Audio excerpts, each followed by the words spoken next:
Hi, wee Bob here, and this week I'm going to show you how to draw this, looking at some of the watercolour features within Rebelle and to help you understand the software and some of the features that you need to know about to get the watercolour to perhaps behave the way you want it to. So A4, 300 dpi, landscape. My canvas is this rough canvas.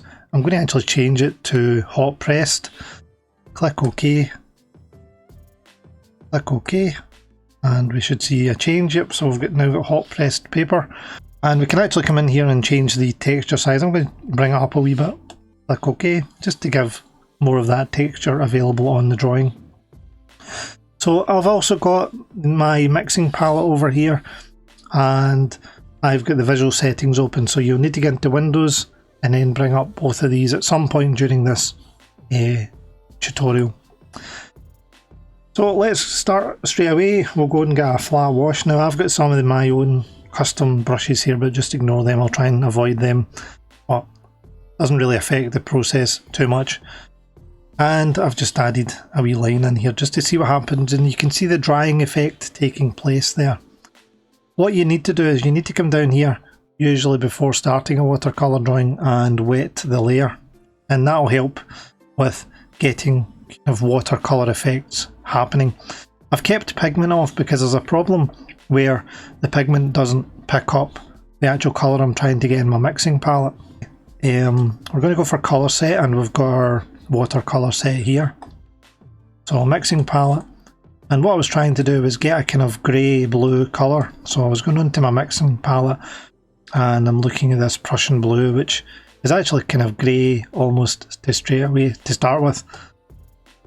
But we'll add in, and you always have to add white, which I find a bit odd, but I understand that makes kind of sense that you add white based on traditional, just not quite how sometimes when you're using other packages that they work, and drag some of that dark into there. And I'm probably going to go with this colour. The layer is wet, and I'm going to try and focus on keeping my horizon quite solid, a solid line across. So I've made this selection box using this button here, and then I'm going to drag along my kind of horizon line, and we'll see some dispersion of that. Now this is where the visual settings comes in. This re-wet property, I'm going to lower that because I want some of the colour to stay on the canvas. I don't want to, whenever you add water, if your re-wet is very high, you'll find that it picks up all the paint from the page. We might see that as we go along the process. So this reference I'm using is by somebody called Anastasia Millie, I believe is the name that I've got here. So adding this kind of cloud shape here, we're just going to see what happens. Obviously there's quite a lot of water on the page here. And she's got this, you'll have seen it at the beginning based on the drawing that I've done previously. And we see the watercolour effect taking place. Now, another thing that sometimes we want to do is we want to have the diffusion speed lower, and it gives us more of a chance to maybe grab what we want the watercolour to look like. If you've got this high, like I'll put it up high just now, and I'll add some water, you'll see the diffusion effect is really quite fast. And it might be too fast for you to capture the effect that you're looking for. So I think it's better to keep it a bit lower, allowing the watercolour effect to take place, but without causing you to panic and try to speed and stop the water. So a big thing you need to remember is that you can fast dry. So using the F key, we can fast dry. So if I do that and I start getting my water effect happening, see my re-wet is probably a bit too low there, my absorbency is a bit too high, and I want to just add a bit more water here. Let's turn up the diffusion speed a wee bit more. But when I'm doing this type of effect and I see the watercolour simulation taking place, I can press the F key and it will fast dry exactly as it is. Now the layer is still wet, so if I just add in more, it'll start interacting again, and all of these settings really affect what happens with how these colours merge together, and so on and so forth. Again, watch along and you'll see how we go. Just deleting all that. I've brought it right back here, and I'm just going to fast dry that there because I'm starting to get what I want with a kind of cloud look. Kind of haze on the ground, and then a bit more haze here. And I'm a wee bit bored with this colour, so I'm going to fast dry that again. And we've got to look at this tilt. I'm going to turn the tilt off because I want kind of the effect to go out in a kind of uniform centre point outward rather than running down the page or up the page or across the page. And when I do that tilt off, you just tap the middle of the button there. It turns off. It will make it more uniform and start spreading in kind of all different directions rather than just up or down, like I said. So I'm going to fast dry that there. I'm going to turn down my opacity and just give my overall sky a bit of a wash. What you'll see is the watercolor simulation will take effect here because we've added a lot of water, and we may actually get some of these areas to blend together a bit better. What affects that, as I've said before, is this re-wet property. If I'm trying to kind of blend out that solid line that I see there, and then I want that re-wet property to be a bit higher. I'm going to grab that there. I'm not going to be too fussed because we're trying to get this to look like a watercolour painting. But I'm going to add in some kind of cobalt blue. Add that into my mixing palette. Try and get some mix going on here. I want to kind of go for the brighter colour. Yeah, I'm trying to get some of that lighter blue in here. Again, we can just let that go, and you can see you get these water walls, as I call them, which I struggled with to begin with, and I still do to a certain extent struggle with them, but there's ways to get rid of them, but it's to do with the amount of water that we put in our brush. So I'll just fast dry that and see if I can perhaps move them away, if I can get rid of them somehow, that kind of water wall effect. You can see that when I add less water, the less water wall effect I get, if that makes sense. So I'm going to freeze that there, and if you're struggling, this is where it becomes a bit of a process, and you're almost better writing down what works for you and what doesn't. But a lot of the time I do tend to go to this blending brush, or the blend version of the watercolour brush, to try and remove some of that effect. It almost then goes a bit like a pastel drawing. But it does mean that you can get rid of these solid edges of colour.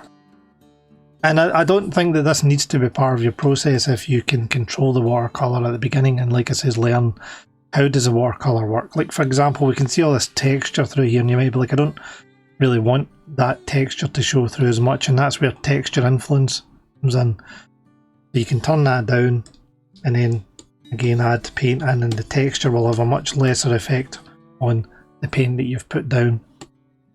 I want to kind of go with a blacker colour here. And I'm trying to get these spray effects coming out. Trying to kind of get a mood in my drawing. What you can also do is you can add water, like I've said. Spray water like this. Add all over. Again, I don't want anything like that because you're going to end up with a big solid line, and you'll see that in a second. You can see how all these textures matter as to how the watercolour effect looks. And you can grab the blow thing and start twirling it. And sometimes you can end up with the exact effect that you're wanting. I mean, I quite like doing this at the end and then using it as a kind of introduction technique, but you can see there's some beautiful shapes happening there. And it might be exactly what you want. You might see something like, I can see a figure stooping over here, holding on to some rocks, perhaps fighting with another figure here in the sky, and you might want that to be part of your drawing, getting some of these really abstract looks.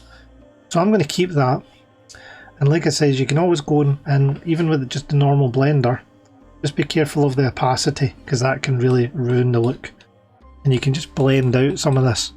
Keep some of those really cool shapes that we've seen.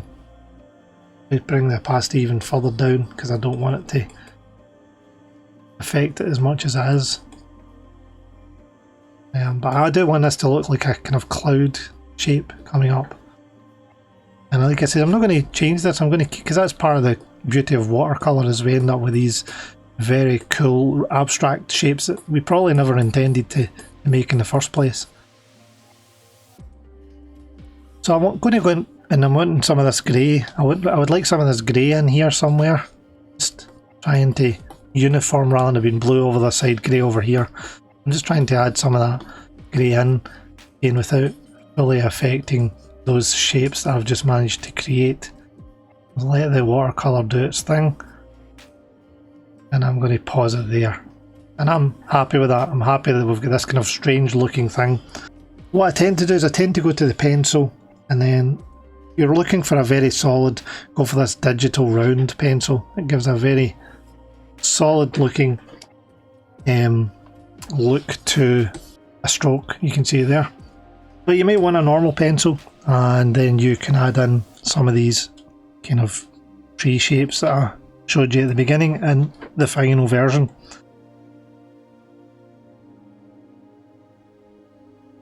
And it gives you that kind of gritty look. The pencil again gives you that nice gritty look, plus it won't be affected by the watercolour at this time. Now you can affect pencil and any colour on the page with the watercolour if you want. I will check that out just now. Let's see if I'm to add a whole lot of water to this. Does it disperse my pencil? No, maybe they've fixed that. I did just to disperse it. It looks like it's got less of effect on there. It does look like there is something getting picked up, but that's to do again with the re-wet property. So if I was to turn the re-wet right up and do that, you're starting to lose the pencil marks there. So I'll bring it back and we'll go back to our pencil. So just be aware of that you can affect your pencil marks, and you may be better waiting right to the end. But we're making this tree shape coming out of the mist. Some of this will be edited, some of it will go to music because I'm talking to myself while I'm working on this process. But you can see we've got a kind of shape emerging, and we can go to that digital hard round digital pencil to get some of those shapes to be really quite prominent, which I think helps, especially on the kind of smaller detail and at the top. You can see some branches kind of to give it a wee bit of detail. I really like the kind of digital pencil that we get here, or the detail, the detailed parts. And we'll go back to our other pencil. Now you can add these as well to your favourites, and then you don't have to keep searching for them. So,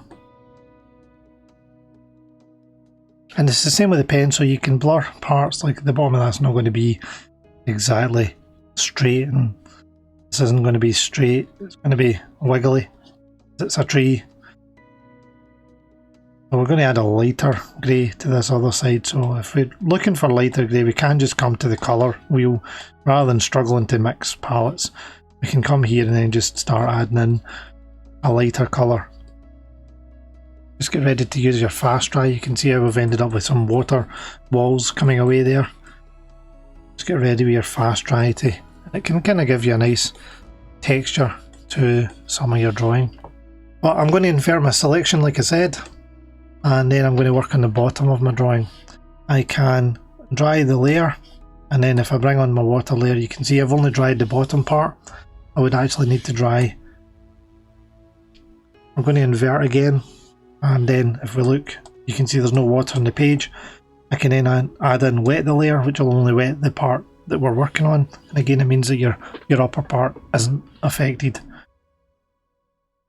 I'll go back to this, and I'm looking for a kind of almost opposite edge of the wheel colour here, and so I'm looking for a browny golden ochre colour. So I'll go with golden ochre.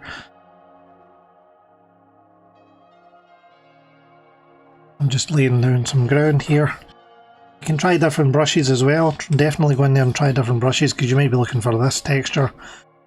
Again, just maybe want to reset the button, reset the brush using this icon here, which will take it back to its default parts. And again, that then means you don't have a lot of water, and it is actually a flat dry brush. that will have some watercolour effect happening, but not overpowering, that you have to hit the fast dry button really quickly. I'll leave that. You'll see some of the watercolour effect coming in there. And if you think this is, like, to me this is a wee bit too bright and breezy, this colour, compared to the sky, you can always just again come into your mixing palette, grab some of that, mix it together, and get a bit of a, yeah, that's a bit better. It's a wee bit more kind of gritty looking and a wee bit more complementary of the darker part above. So I'm just making this kind of almost like a river edge. And you might, again, it's coming back to that thing where you've really got to go in and try things and see what is it you're wanting the texture effect to look at. And you can go in and add these water splashes. You can use different brushes so that you start with that look. You can see that gives that a very, and again that's down to this re-wet property. So if I reset that and I turn the re-wet property right down, what you'll notice is that there's nothing happening here. If I turn the re-wet right up, you can see that it starts to pick up the colour off the page. Turn it right down. Again, it's just down to you finding a best way of you working. I want this to be a lot more blended. I'm going to bring in a very dark grey, and I'm going to draw a kind of line down here, the river's edge, and I want a tilt down so that there's drips coming off. And I want to paint, and I want some extra water, and we'll give it a go. We'll see what we get if this was like a river edge coming down here. You can see we've got the water walls happening again. So what you might want to do here to get the kind of drip look, you could leave that, because it gives you that, again, the watercolour look. And you would want to come in and bring this on and actually dry the layer. Just dry up all that water. Make sure your water's quite high, and then redraw that line again. Redraw whatever it is you were trying to kind of achieve, and what you'll find is the water will start to drip, because it's found dry paper that it can't get to because there's no a water path, and we start to get the dripping effect.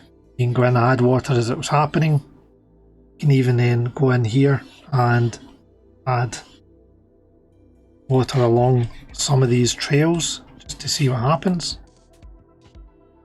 You would then maybe want to think, right, I want the paint to stay on the page, so you need to get into your visual settings. You need to maybe turn up the absorbency, the re-wet down, and then it'll start to have a bigger effect on the page as it goes down. And by all means turn down the water so you don't have as much. Turn the opacity right up, put the size, get some of that real solid colour in there, and again, see what happens. You might find then you've got a whole layer of here and you want to actually have some proper texture to this part, so go in there, do something like that. I'm going to fast dry that there. And again, this is where blenders come in really handy, because we might want some texture here. And we can grab our blender and we can start to kind of add some of that texture. We can even find something a bit more. Just need to be careful of the opacity. It's not doing what you think it should be doing. Check out your settings, but again, these add in that dynamic of texture to your painting, but they don't lose the overall watercolour look. I don't really want that puddle there, but I want some of this texture kept. Same as here, I don't want like a big puddle. I want some of that colour kept, but I don't want any of these floating cloud looks to it. You can use the eraser as well, same idea. Gets rid of some of it, adds in some of that texture. And can add in certainly a watercolory texture that you would maybe get with more water added. And again, you can choose a brush that suits you. That kind of gives us a bit of a grass look. And then we're going to add in the final tree. For this, I am going to use the Foreground digital pencil.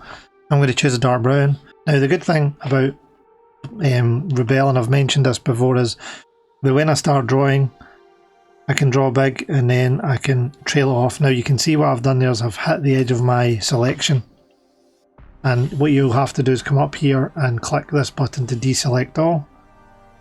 Now maybe worth drawing the layer at this point as well.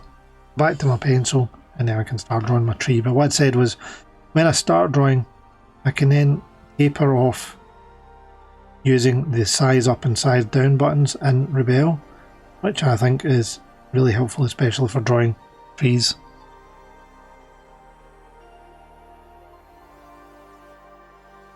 Now I'm not happy with this tree, so I'm literally just going to undo it, bring it back to base level, which is a great thing about digital art. We start a tree, we don't like it, and we can delete it.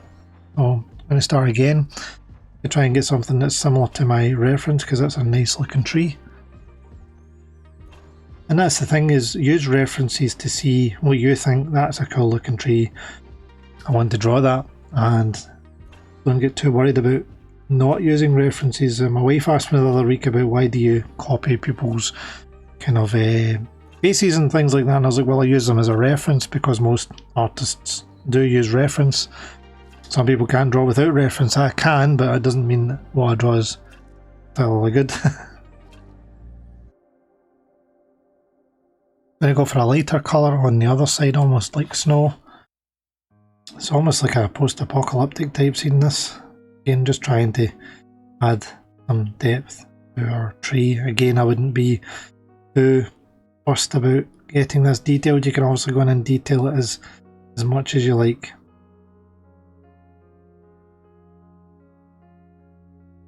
Yeah, you can just get some blending in there as well, just to try and soften things up a wee bit if it's looking a bit too digital. We then kind of want to show some of the shadow. Here I'm just going to choose a textured brush, textured pencil even, go for a darker brown, not too much.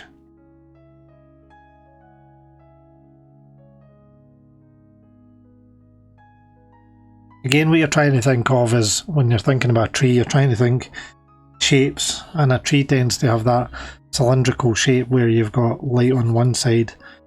If I just kind of draw it quickly, and then obviously starts to darken down so that you end up with a cylindrical shape, and you can add all these colours in as to blend them together. You'll start to see more of a transition. You could end up with like a cylinder in the sky at that point. But that's what you're trying to do with these trees, is you're trying to kind of get a blended look between dark and light, and but also make sure you keep some of the hard edges, because that's what gives you your texture to the tree. So once I've got to this stage, I'm actually just going to detail a few other bits and bobs. Again, I'm just using a pencil to try and get the bird in the distance here. Can just add nice wee touches like that, and it can really finish my drawing off.